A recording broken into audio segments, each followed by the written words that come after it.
Assalamualaikum warahmatullahi wabarakatuh.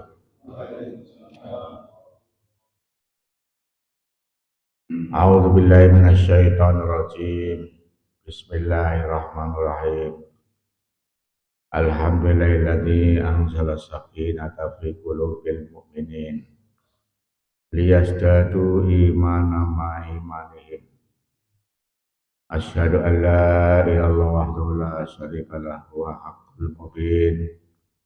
Wa asyhadu anna Muhammadan abduhu wa rasuluhu khatamul anbiya'i wal mursalin. Wassalatu wassalamu ala nabiyyina Muhammadin al-mab'usu rahmatan lil alamin wa ala alihi wa ashabihi wa man tabi'ahum bi ihsanin ila yaumiddin, amma ba'du. Qala Allah Ta'ala fil Qur'anil Karim, a'udzu billahi minasyaitonir rajim. Bismillahirrahmanirrahim. Ya ayyuhalladzina amanu hal adullukum ala tijaratin tunjikum min adzabin alim tu'minuna billahi wa rasulihi wa tujahiduna fi sabilillahi bi amwalikum wa anfusikum. Dzalikum khairul lakum in kuntum ta'lamun. Al-ayat sadaqallahul azim. Hadatsal mukarramun wal mukarramun. Bapak dan ibu-ibu jamaah kuliah subuh dan taklim subuh yang akan hormati dan memuliakan. Bersyukur kita panjatkan kehadirat Allah Subhanahu wa taala atas limpahan rahmat, hidayah, inayah, ma'unahnya, serta barokahnya kepada kita sekalian, sehingga pagi hari ini kita bisa mengawali aktivitas hari ini dengan terlebih dahulu bermunajat kepada Allah Subhanahu wa taala, dan berharap mudah-mudahan Allah memberikan ridhonya kepada kita sekalian. Selawat dan salam mudah-mudahan terlimpahkan kepada junjungan kita Rabiullah Muhammad Sallallahu Alaihi Wasallam, sang pencerah yang telah merubah peradaban dunia dari peradaban yang penuh dengan kezaliman, keangkuhan, kejahatan, menjadi peradaban yang penuh dengan kemanusiaan dan berkeadilan. Hadirin kami hormati, dalam surat As-Saff ayat 10 dan 11 Allah berfirman, Ya ayyuhalladzina amanu hal adullukum ala tijaratin tunjikum min adzabin alim tu'minuna billahi wa rasulihi wa tujahiduna fi sabilillahi bi amwalikum wa anfusikum. Dzalikum khairul lakum in kuntum ta'lamun. Wahai orang-orang beriman, maukah engkau aku beri petunjuk tentang satu tijarah, perniagaan, perdagangan, usaha yang bisa menyelamatkan kamu dari azab yang pedih, yaitu beriman kepada Allah dan Rasul-Nya dan berjihad, berjuang di jalan Allah dengan hartamu dan dengan jiwamu. Yang demikian itu lebih baik bagimu kalau kalian memang mengetahui.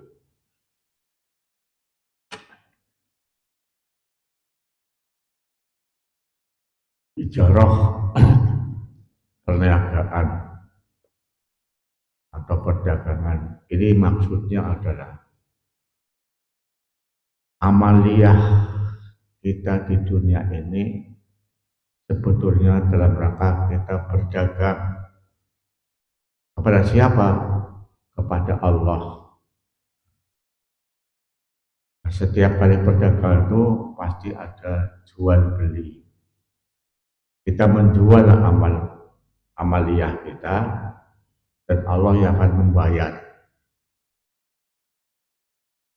Berapa bayarannya?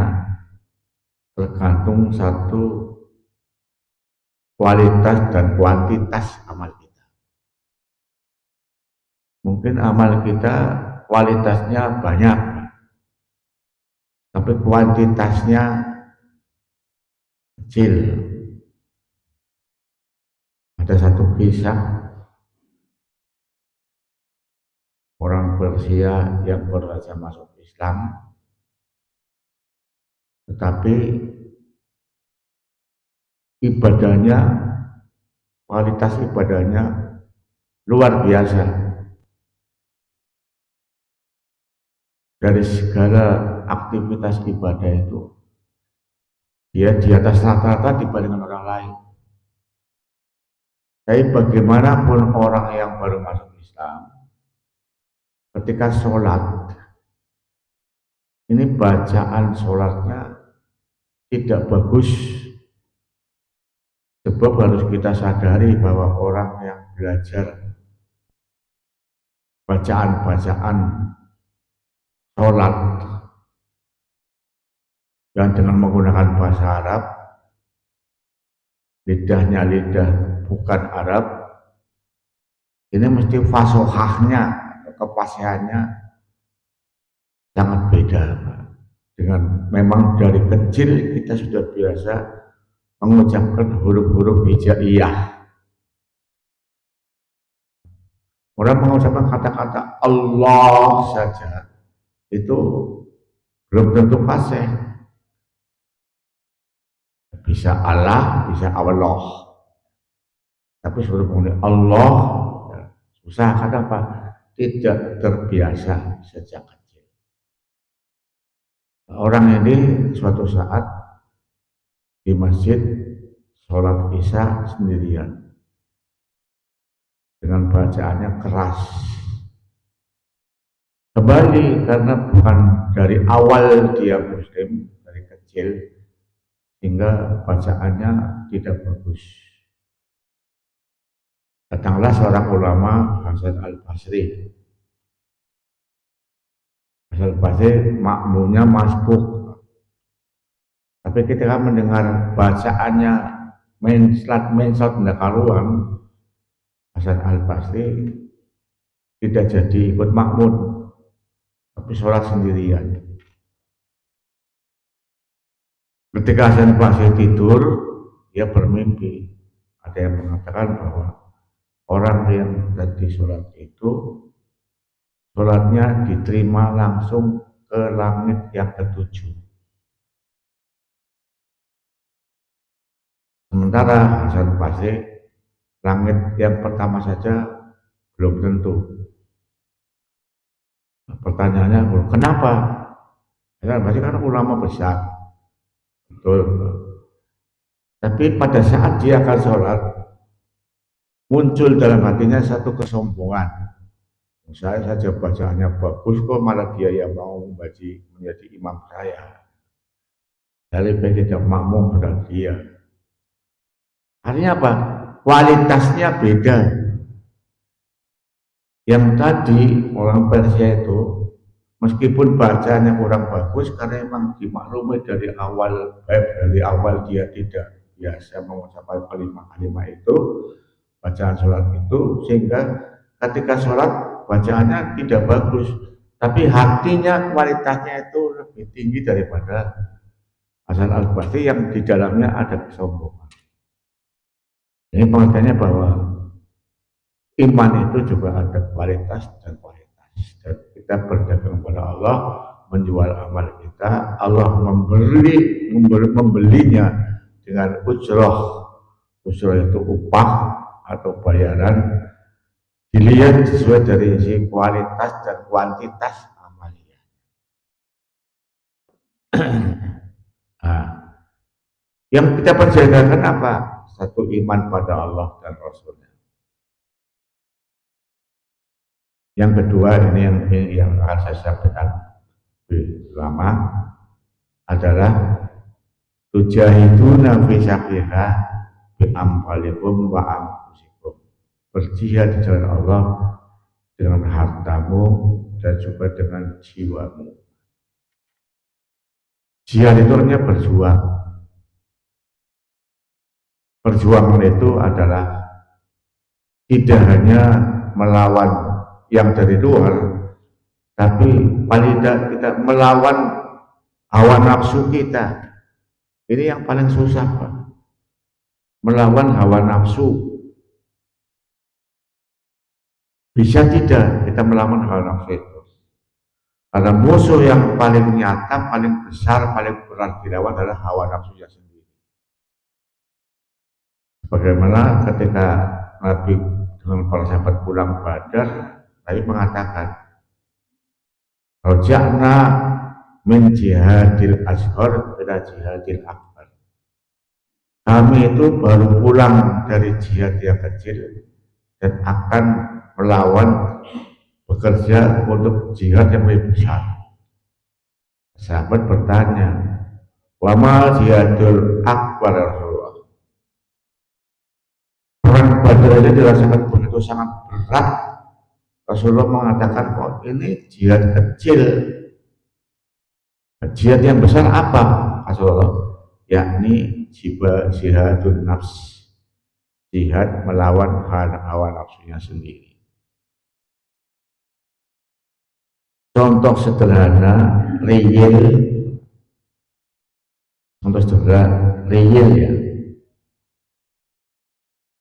Coba kita bertanya pada diri sendiri saja.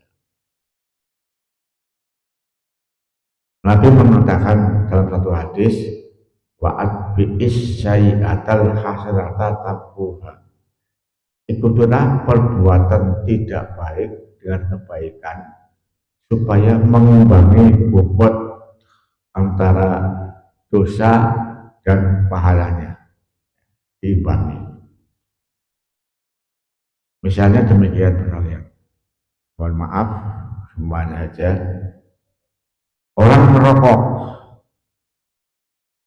Merokok itu sampai kapanpun hukumnya paling ringan adalah makruh.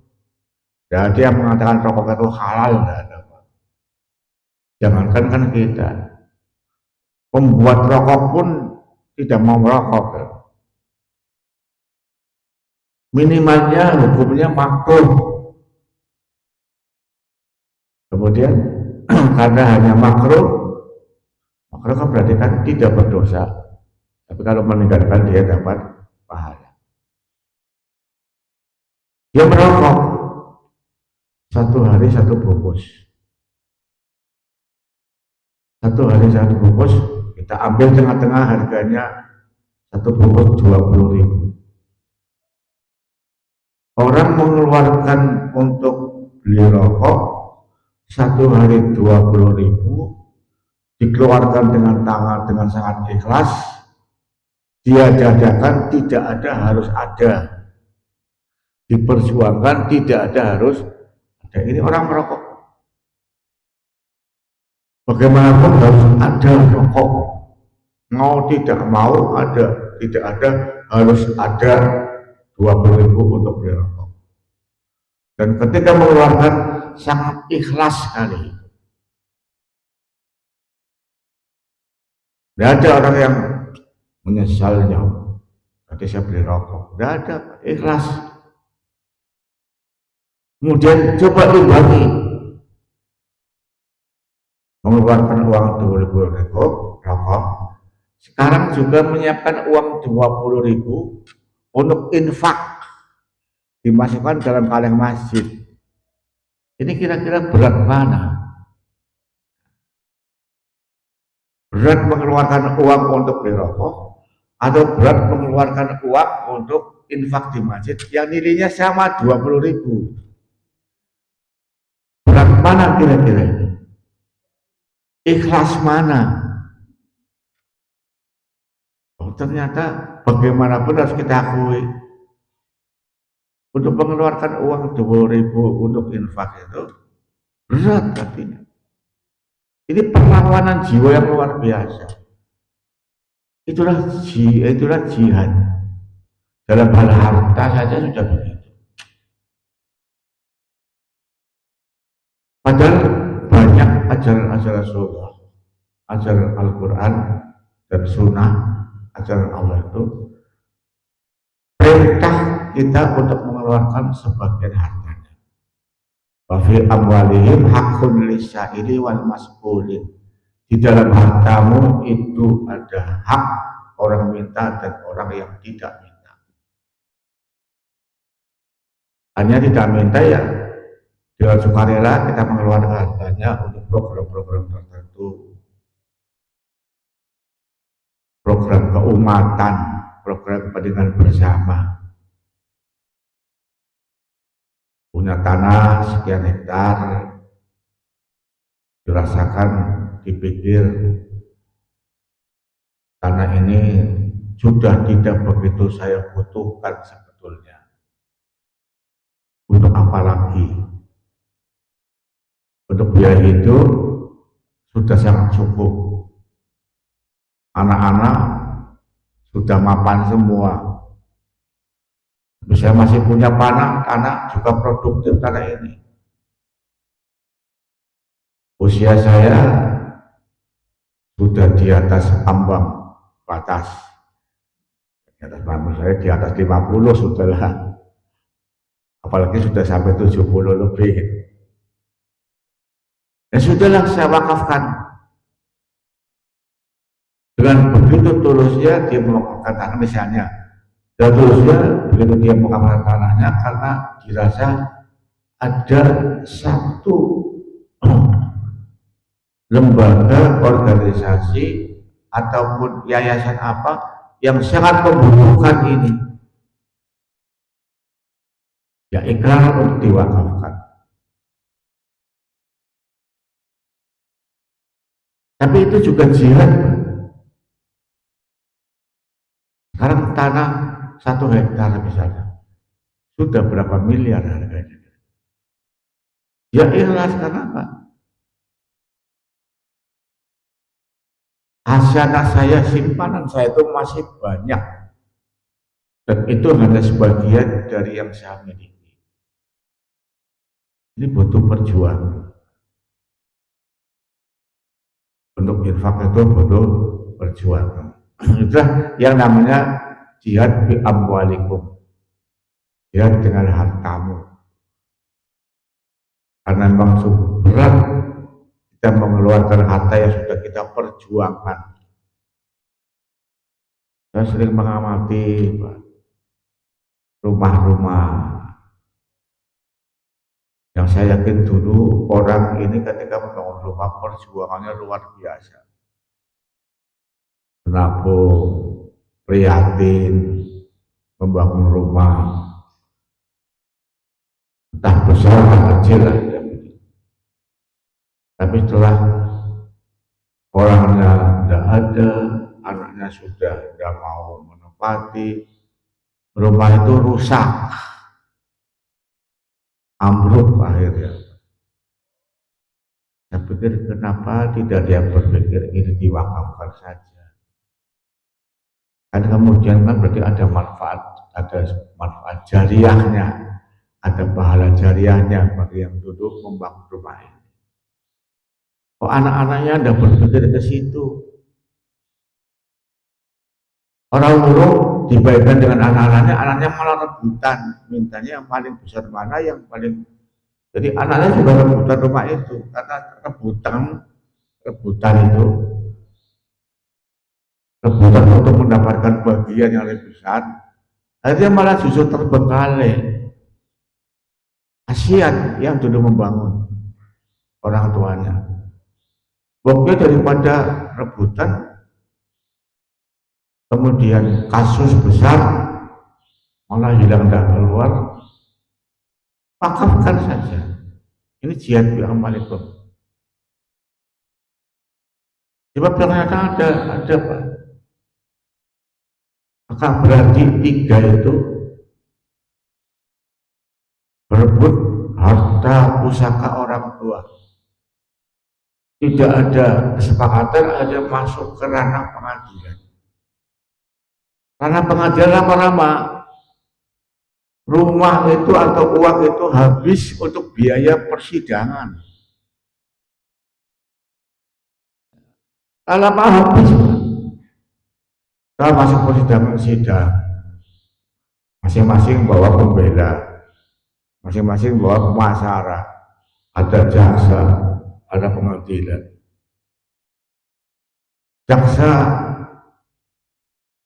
jadi tidak bisa begitu kerja ikhlas tanpa ada imbalan, apalagi pengacara. Dan ternyata bolak-balik hari ini sidang dimenangkan oleh A, muncul gugatan dari pengacara B, sidang lagi dimenangkan oleh B, kemudian si A panggil pengacara lagi, bayar pengacara lagi, sidang lagi, akhirnya apa? Harta peninggalannya habis,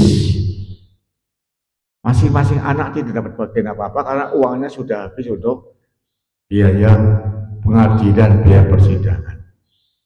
Ini kasus terjadi kalau kita di dalam berjihad, harta itu masih hitung-hitung egonya yang diutamakan.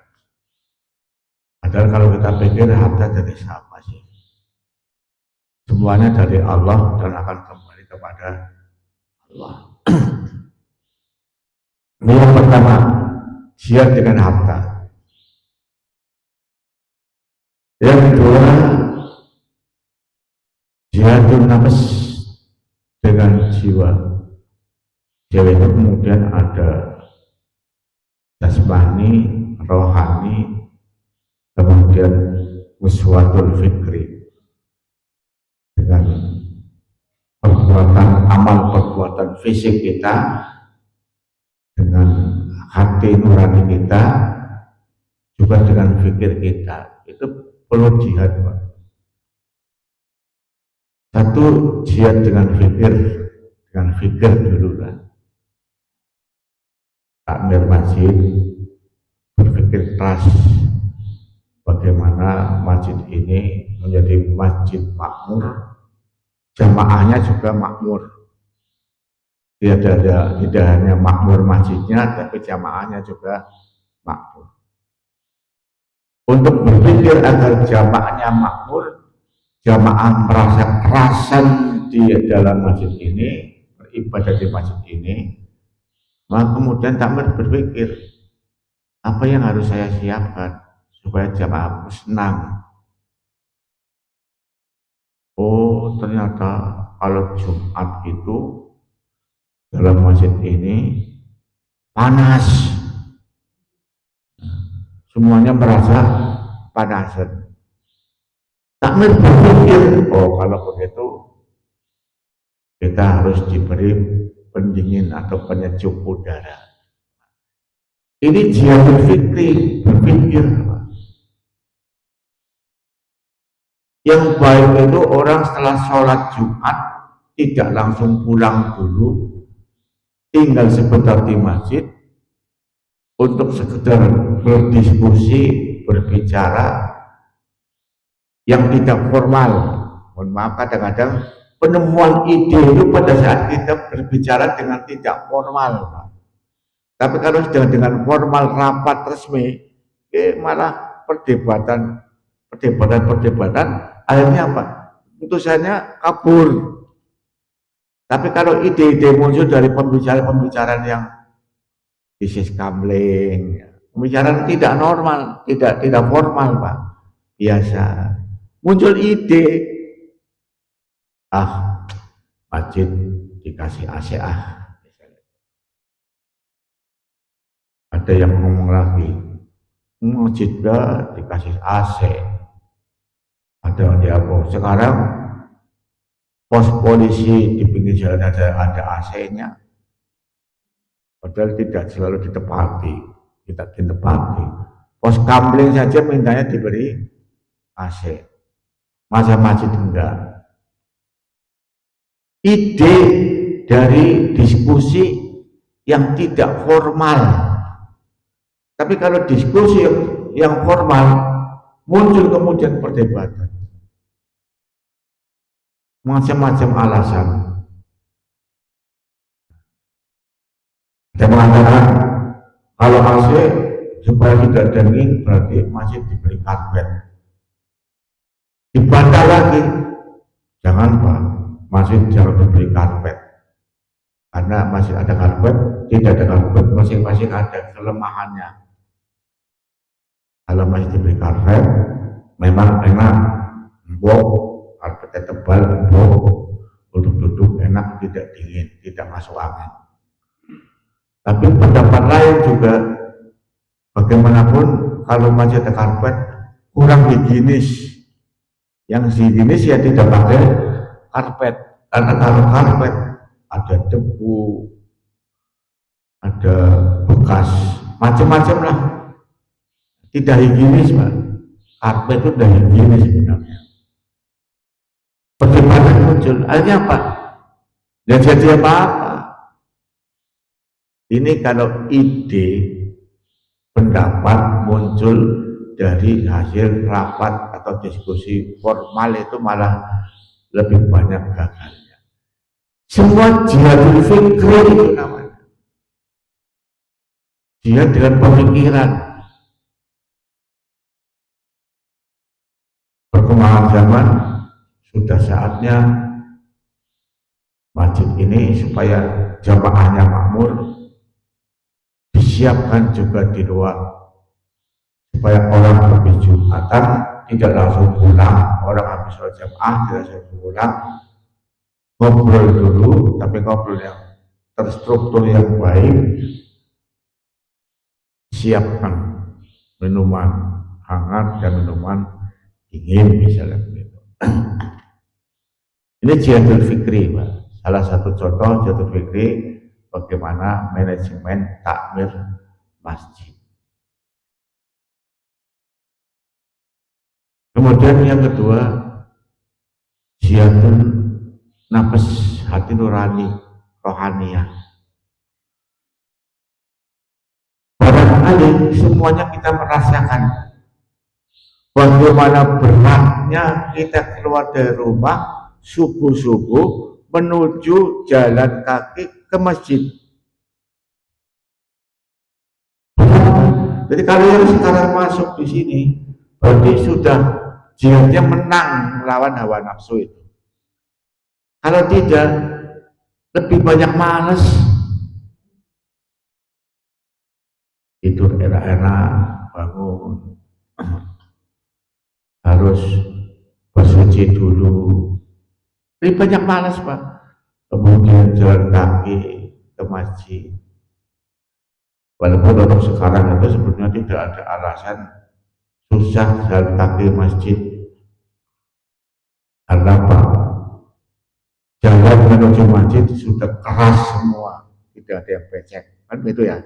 Tapi kalau dulu kan ketika belum dikeraskan, belum dibeton, belum diaspal, ini kan untuk ke masjid habis hujan malamnya kan becek, malas ke masjid. Sekarang tidak ada alasan lagi. Dalam menuju ke masjid lampunya sudah terang, tidak perlu pakai oncor lagi. Tidak ada alasan sudah, Pak. Tapi tetap saja untuk perjuangan jiwanya. Barangkali kalau ada sensus berapa warga sekitar masjid ini jumlahnya, dan sekarang berapa ada orang yang sekarang berada dalam masjid sholat subuh dan kajian subuh.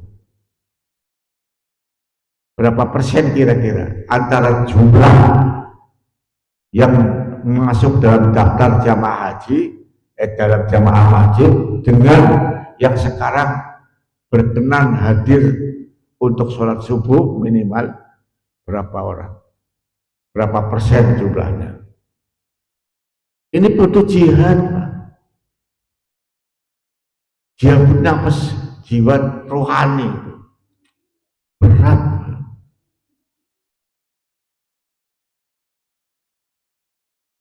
Ketika kita pelaksanaan ibadah puasa, itu juga berat puasa itu. Malam-malam suruh bangun, sahur,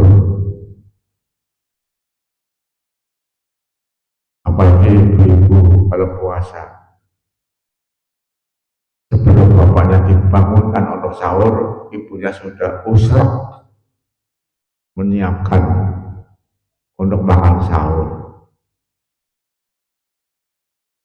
Bagaimanapun senikmat apapun menu yang disajikan untuk sahur, mangan tengah malam juga tidak enak rasanya. Tapi kalau itu sunnah Rasul dipaksakan untuk makan, walaupun kemudian diatur menunya yang kira-kira enak kalau makan malam itu seperti apa. Tapi bagaimanapun berat juga sih. Nanti sore sholat tarawih, habis isya dilanjutkan dengan sholat tarawih. Makanya fenomena yang ada pasti terjadi di sini dan di sekitar sini. Tarawih itu hari pertama masih penuh, nanti hari kedua, 3, 4, 5, 6 sudah kosong. Mengutamakan untuk bermunajat ibadah kepada Allah, menunaikan sunnah Rasul, itu juga tidak mudah, butuh perjuangan rohani yang kuat. Godaannya banyak, padahal godaan yang tidak prinsipal, godaan yang kecil-kecil. Hanya godaan ingin belanja, hanya godaan ingin macam-macam. Apalagi kalau kemudian di masjid itu sholat tarawihnya panjang-panjang, sudah jumlah rakaatnya yang 23, bacaannya yang panjang. Akhirnya apa? Jamaah males. Ini jihad rohani kita di situ. Kemudian jihad dengan jasmani. Terkadang satu momentum kita butuh mempersembahkan jasmani kita dalam rangka menuju nilai ibadah kepada Allah Subhanahu wa Ta'ala. Pagi minggu ada undang-undang atau ada pengumuman atau ada ajakan kita kerja bakti bersama. Itu kan dengan fisik, dengan fisik kan, kerja bakti bersama. Kemudian yuk bersama-sama untuk menunjukkan kebersamaannya, datang bersama untuk kerja bakti membersihkan lingkungan. Itu kan bukan ibadah, Pak. Semua amal perbuatan manusia yang diniatkan lillahi ta'ala itu punya nilai ibadah kalau memang tujuannya adalah yang baik-baik dan hasilnya yang baik-baik. Termasuk menghias lingkungan ketika 17-an. Kalau diniatkan baik, itu punya nilai ibadah. Ini kemarin saya banyak protes. Kalau mau 17-an kampung dihias begitu meriah, kenapa menjelang bulan puasa kok tidak? Kira-kira memperingati 17 Agustus dan memperingati bulan suci Ramadan lebih utama mana kira-kira? Dan kalau bulan pertama apa mau buat ibadah puasa, masuk bulan suci Ramadan 1 bulan dilanjutkan dengan Idul Fitri, dilanjutkan dengan Idul Korban, itu kan runtutan itu kan. Dilanjutkan dengan acara Muharraman, itu runtut. Kok tidak ada masjid yang dihias?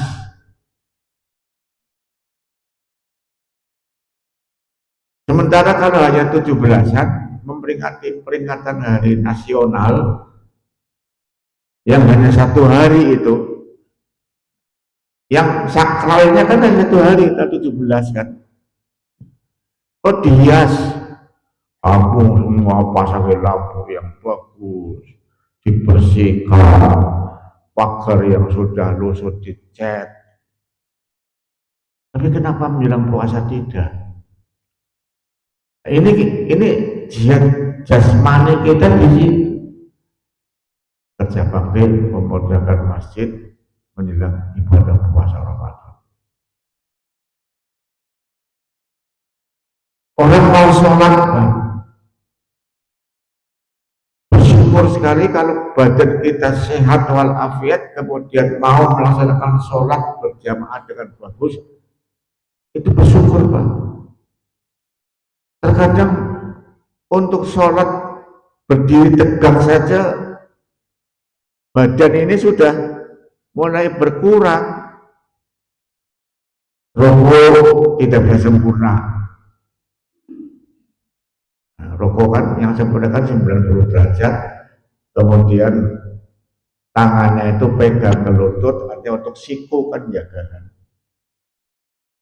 Banyak orang yang tidak bisa sempurna rokok Pak, karena mungkin pinggangnya sudah sakit gitu.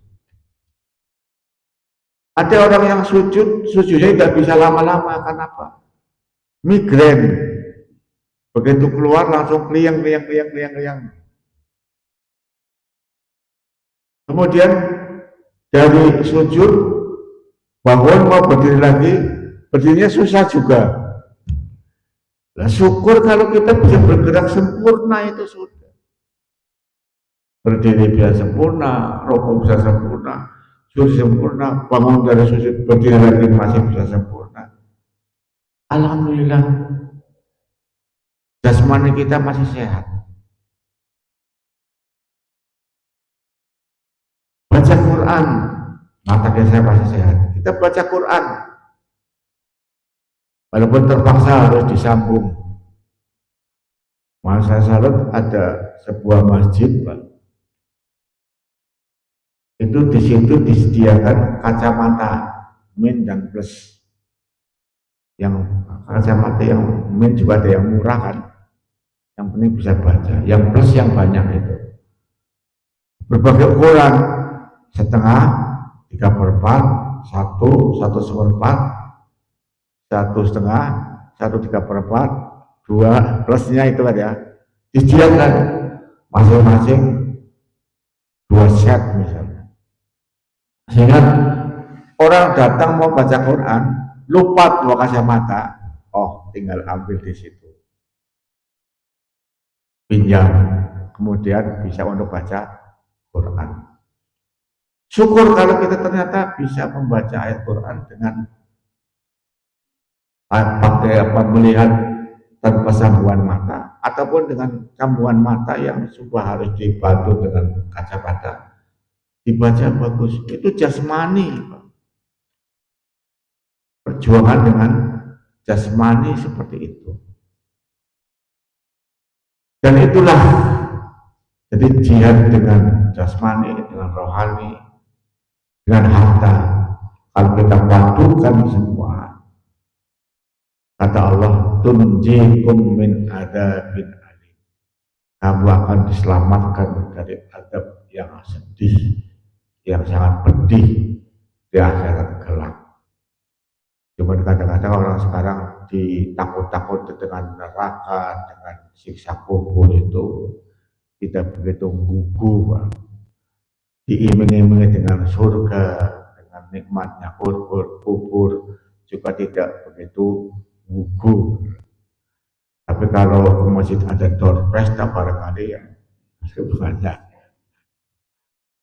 sudah sembuh ada door prize itu saya. Mungkin yang kata lebih banyak lagi. Saya kata aja, pada kali yang bertanya silakan Pak. Kita diskusikan lah. Kalau ada mau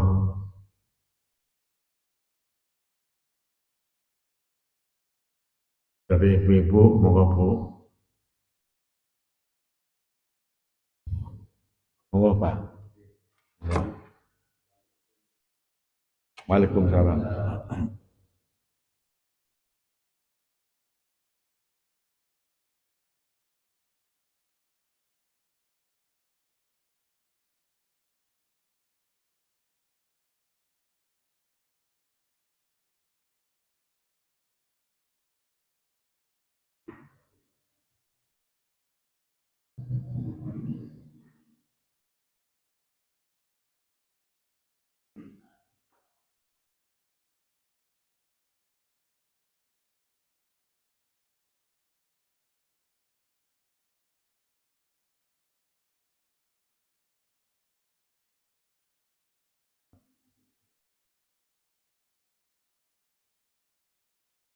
Ampun Pak, terima kasih.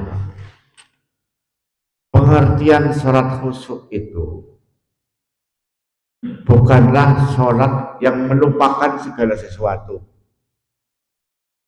Kalau orang sudah lupa segala sesuatu, malah sholatnya nggak sah. Jadi mesti ingat sesuatu, Pak. Jadi orang sholat itu pasti ingat sesuatu. Nah kalau dikatakan sholat khusyuk itu adalah sholat orang yang ketika sholat sudah tidak ingat sesuatu.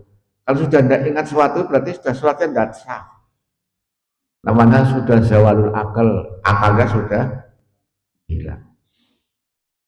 Khusyuk gimana? Khusyuk itu inni wajjahtu wajhiya illadzi fatara samawati wal ardh. Waktu saya katakan, ya Allah, aku sudah menghadapkan mukaku di hadapanmu. Jadi kita konsentrasi penuh bahwa di hadapan kita ada Allah. Kemudian caranya adalah menghayati isi daripada bacaan sholat. Dalam hati Pak, dalam hati itu menghayati isi dalam bacaan sholat. Jadi artikanlah. Kita bayangkan apa makna daripada doa di antara dua sujud ini yang sebetulnya dahsyat sekali Pak. Dua sujud aja apa? Rabbi firli warhamni wasifurni warfa'ni warzuqni wahdini wa'afini wa'fu'alni. Itu dalam urusan dunia saja ada 4 Pak itu. Urusan dunia aja. Kalau akhiratnya Rabbi firli warhamni, ini urusan akhirat. Tapi kalau warzuqni wahdini wa'afini wa'fu'alni, urusan dunia itu. Wajibulni warzuqni wa'afini, ya Allah longgarkan hidupku, longgarkan rezekiku, warfa'ni angkatlah derajatku. Orang apa kita? Nah, orang kalau hidupnya sudah dilonggarkan oleh Allah, hidup kita longgar. Longgar berarti tidak pernah ada beban apa-apa. Warzuqni, diberikan rezeki yang longgar. Kemudian warfa'ni, derajatnya diangkat. Wa'afini, disehatkan. Nah, orang kalau hidupnya sudah longgar, rezekinya lancar, badannya sehat, kurang apa kita? Ya. Orang yang penting kan ini Pak, hidupnya longgar. Longgar dalam pengertian apa? Tidak ada beban hidup yang berarti. Rezekinya lancar. Ya, rezekinya lancar Pak. Rezeki yang penting kan lancar. Banyak tapi tidak lancar nggak enak. Yang enak ya rezeki lancar gitu ya. Kemudian warfa'ni, angkat derajatku. Hidupnya dimuliakan oleh Allah. Dijaga oleh Allah kemuliaannya. Wa'afini, sehatkan aku. Diberi kesehatan oleh Allah. Urusan dunia aja 4 ini kita sangat berharap sekali Pak. Kalau bacaan itu kita artikan betul, kita maknakan betul, kita hayati betul. Ya Allah, orang sholat nikmat sekali orang sholat ternyata. Tuh. Kemudian sekalian tentang sholat jamaah. Kenapa Rasulullah mengutamakan sholat jamaah? Meringankan sebetulnya Pak. Bagaimanapun sholat sendirian lebih berat daripada sholat jamaah. Makanya kalau ada orang tidak terawih kemudian dikatakan saya nanti terawihnya di rumah Pak. Ya mungkin saya bisa maklum mereka. Tapi kalau bagi orang awam nih, orang awam Pak. Sholat yang banyak temannya saja sungkan, apalagi sendirian gitu loh. Sholat tarawih kan banyak kan. Silakan sholat tarawih yang meyakini yang 11 rakaat silakan, yang meyakini 23 rakaat silakan. Bayangkan sholat taraweh langsung 11 rakaat sendirian, males orang kira-kira.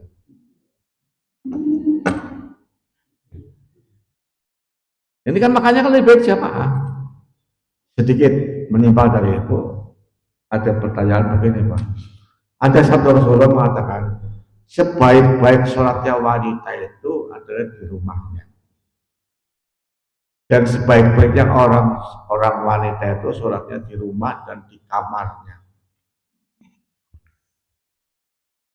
Pertanyaannya, apakah itu juga berlaku sekarang?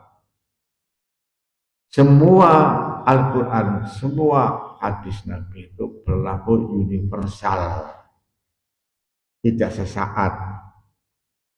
Nabi zaman itu mengatakan sebaik-baik sholat wanita adalah di rumah. Kenapa? Lihat saat itu sepi, sunyi, gelap, banyak binatang buas, wanita keluar malam berbahaya. Tapi zaman sekarang coba, wanita keluar malam tidak boleh karena tutup sholat. Tapi banyak wanita keluar malam, keluar sebelum fajar itu masuk jaya, atau sesudah fajar persis bar subuh, keluar malam kemana-mana, ke pasar, tidak apa-apa. Ke masjid katanya tidak baik, tapi ke pasar malah. Loh, saya lihat banyak loh Bu.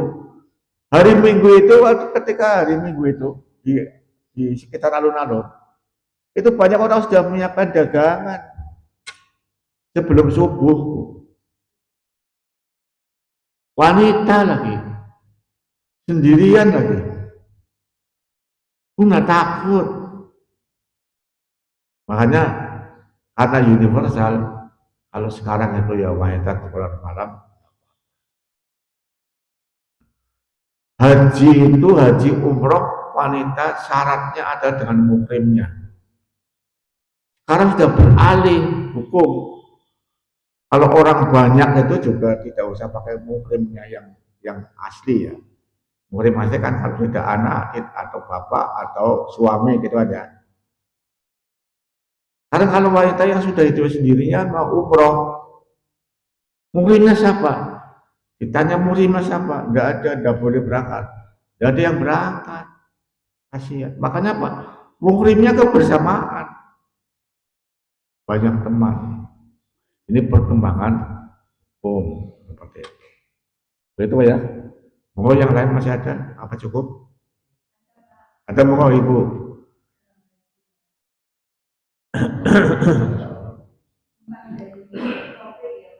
Monggo.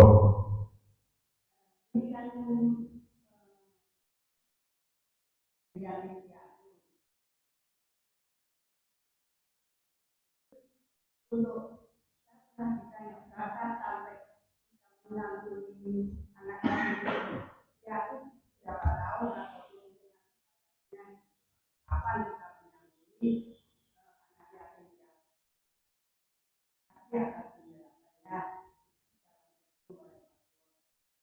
Waalaikumsalam.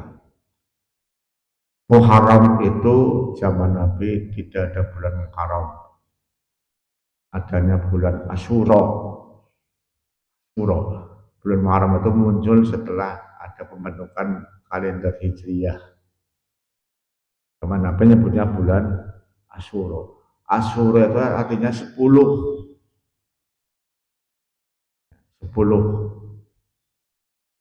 Jadi zaman Nabi itu udah ada istilah bulan. Lahirnya Nabi kapan? Rabiul Awal. Tahunnya tahun berapa? Tahun gajah. Lah bulan Muharram itu ada ibadah yang bagus yaitu puasa. Yang pertama puasa Muharram itu zaman Nabi tanggal 10. Karena sebelum turun ayat Quran perintah puasa Ramadan, Nabi itu selalu berpuasa tanggal 10 Asyura. Bulan Muharram, bukan Muharram tapi 10 Asyura itu. Terbiasa Nabi. Kemudian ketika Nabi mengajak sahabat kita akan puasa besok tanggal 10 Asyura. Sahabat protes, kata 10 Asyura itu juga puasanya orang Yahudi. Kenapa tanggal 10 Asyura? Tanggal 10 Asyura adalah satu peristiwa menangnya Nabi Musa melawan Fir'aun. Fir'aun tenggelam dalam lautan, umat Nabi Musa diselamatkan dari kejaran lautan. Menangnya Nabi Musa itu kemudian disyukuri. Syukurannya cara adalah dengan berpuasa. Jadi orang dulu itu yang namanya syukuran ya puasa. Kalau sekarang orang syukuran malah pesta gitu loh. Nabi Musa syukuran diikuti oleh Nabi Muhammad. Syukuran bulan 10 Asyura. Sahabat protes Rasulullah, kenapa kita puasa tanggal 10 Asyura sama dengan puasanya orang Yahudi? Nabi menjawab, aku lebih dekat kepada Musa daripada orang Yahudi. Karena apa? Nabi dengan Musa itu adalah saudara apa ya? Sepupu apa siapa? Satu mbahnya Ibrahim gitu. Di jalurnya itu sama-sama cucunya Ibrahim. Nabi Muhammad itu cucunya Ibrahim dari istrinya yang namanya Hajar. Musa itu cucunya Ibrahim dari ibunya Sarah. Nabi mengatakan aku lebih dekat kepada Musa daripada orang Yahudi karena lebih ada bersaudara gitu. Tapi kemudian kalau begitu nanti tahun depan saya akan berpuasa tanggal 9 Asyura. Maka puasa tanggal 9 disebut puasa Tasu'a. Tasu'a itu asal kata Tis'ah. Tis'ah itu hanya 9, tanggal 9. Dan Nabi puasanya tanggal 9 dan tanggal 10. Cuman tahun ini Pak, tanggal 9 dan 10-nya itu jenjong ya. Kalau dalam kalender secara umum itu tanggal 10 Asyura itu hari Selasa ya. Hari Selasa kan tanggal 16. Ya kan ya. Hari Selasa tanggal 16 itu tanggal 1 Muharram. Berarti tanggal 10-nya adalah hari Rebo. Tanggal 15. Tanggal 10-nya adalah hari Kamis tanggal 16, tanggal 26. Tapi kemudian ada sidang isbat itu yang menentukan bahwa tanggal 10, tanggal hari Selasa itu ketika sidang isbatnya hari Senin, hilal belum wujud, tidak dilihat oleh mata kepala. Ya mungkin kalau tertutup, kalau mungkin apa? Pedomannya adalah kalau belum bisa melihat hilal, maka bulan Dzulhijjahnya digenapkan 30 hari. Maka kemudian 1 Muharramnya jatuh pada hari Rabu. Ya keder, saya mau pilih puasa yang mana? Nah, itu merupakan perbedaan pendapat biasa. Tapi soal santunan anak yatim, tapi jangan hanya anak yatim toh, kemudian dikhususkan anak yatim. Karena itu kadang-kadang juga salah itu. Orang mengundang anak yatim banyak, menyiapkan amplop 20 ribuan. Kemudian suruh naik panggung, nanti yang ngasih ngusap-ngusap kepalanya gitu. Nah kalau yang ngusap kepalanya 200 orang, lama-lama kepalanya kan pusing juga. Anak yatim. Yang penting kita mengadukan santunan anak yatim. Kalau ada janda miskin, kemudian jelaskan lagi pokoknya yang kira-kira hidupnya susah kita santunilah. Tidak hanya anak yatim. Anak yatim kalau anaknya orang kaya ya tidak susah juga. Tapi semua orang miskin kita santuni. Batas waktunya kapan? Dari mulai tanggal 1 Muharram sampai dengan tanggal 30 Muharram terus berlangsung. Bahkan yang namanya santunan itu tidak terbatas bulan Muharram sebetulnya. walaupun utamanya bulan Muharram, tapi di luar bulan Muharram juga kita santunan terus boleh. Pada ada sebuah masjid itu setiap Jumat Kliwon ada santunan, itu masih dibatasi Jumat Kliwon, padahal untuk titenan itu. Jumat Kliwon itu tuh untuk titenan saja, bukan karena fanatik dengan Kliwon itu.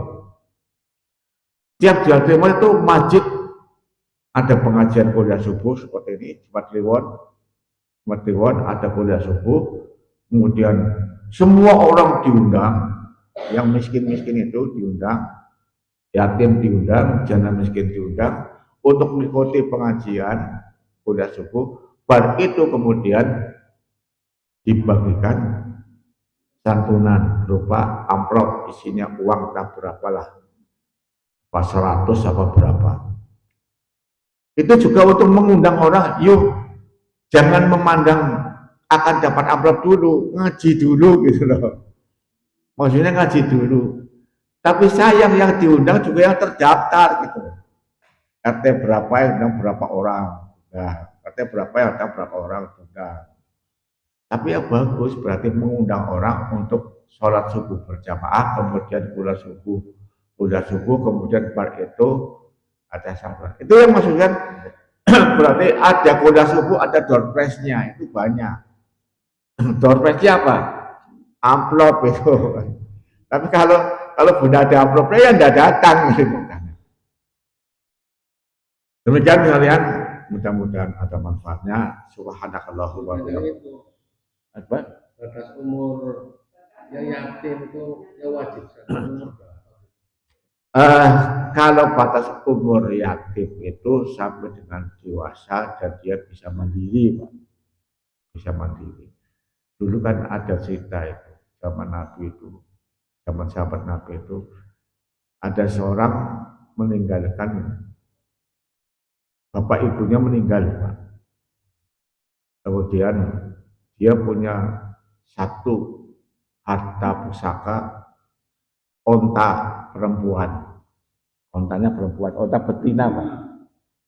Onta betina. Diamanatkan kepada orang. Saudaranya lah, tolong anak saya dipelihara. Ini ada peninggalan onta, nanti kalau besar onta ini berikan kepada anaknya. Tidak diberikan karena apa? Anak itu belum mumayyiz, itu berarti belum bisa membedakan kebenaran. Begitu anak dewasa sudah bisa memilih, kemudian anak itu dipanggil, diceritakan dulu bapak ibumu meninggalkan harta warisan berupa onta betina. Sekarang ontanya jumlahnya sudah ribuan. Nah, keberkahan Allah itu karena saking berkahnya, onta biasanya kalau hamil apa bunting ya, bunting itu melahirkan satu, tapi seringnya kembar gitu loh Pak. Ini keberkahan ya, seringnya kembar Pak, sehingga lebih banyak berkembang. Sekarang jadi ribuan. Anak itu kemudian bilang, hak saya itu hanya satu, yaitu onta betina. Karena dia sudah berpikir, katanya peninggalan bapak saya itu hanya satu onta betina, maka hak saya itu hanya satu. Tapi yang ngingu amanah, onta ini bisa bunting, bukan saya yang membuntingi gitu. Yang membuntingi onta lain. Maka kemudian berkembang terus, maka perkembangan onta yang banyak ini sudah, ini punya kamu. Yang punya saya asli masih saya pisahkan. Maksudnya apa?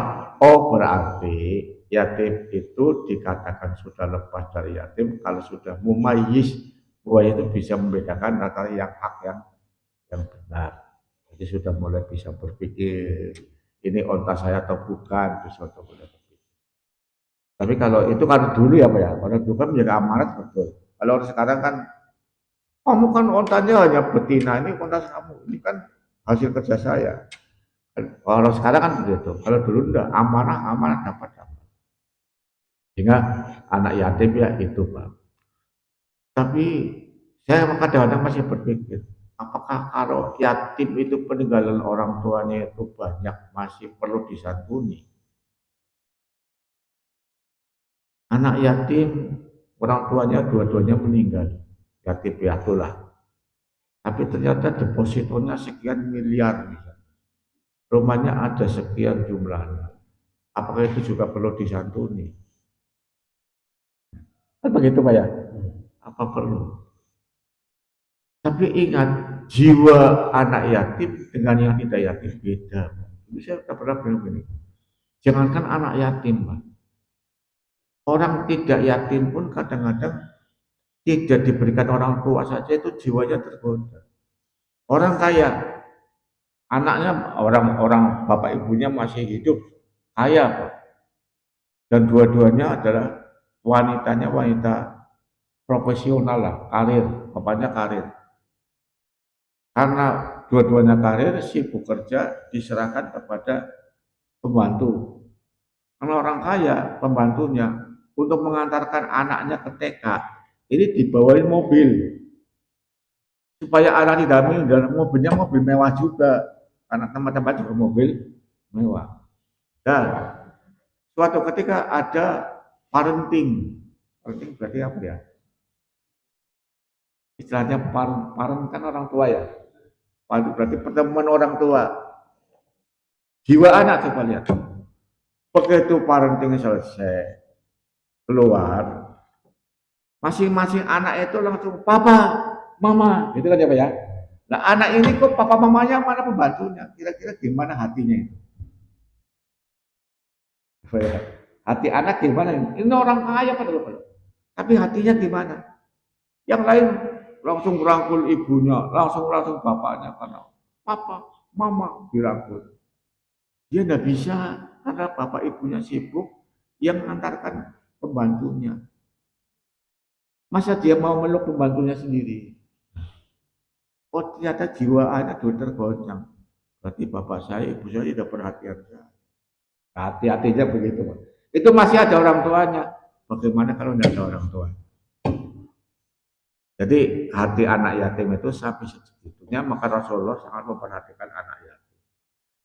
Ada yang mengatakan, iya bener loh, Rasulullah mengatakan anak yatim, dia juga yatim. Sehingga Rasulullah itu memang ditakdir oleh Allah yatim piatu itu dari sebelum lahir bapaknya sudah tidak ada, beliau lahir ibunya tidak ada, kemudian dipiara oleh pamannya sebentar tidak ada, akhirnya dibesarkan oleh mbahnya tidak ada, akhirnya dibesarkan oleh pamannya. Dari itulah kemudian tempaan pribadi Nabi dari anak yatim untuk kemudian bisa menjadi orang yang punya jiwa begitu sangat care terhadap anak yatim. Itu ya. Cukup? Masih ada? Subhanakallahumma bihamdika asyhadu an la ilaha illa anta astaghfiruka wa atubu ilaik. Walakum bilaik wadaya. Assalamualaikum warahmatullahi wabarakatuh.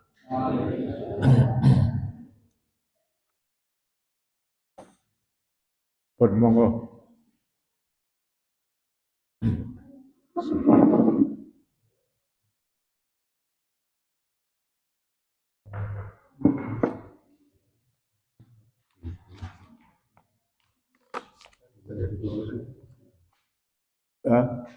Ulang, monggo.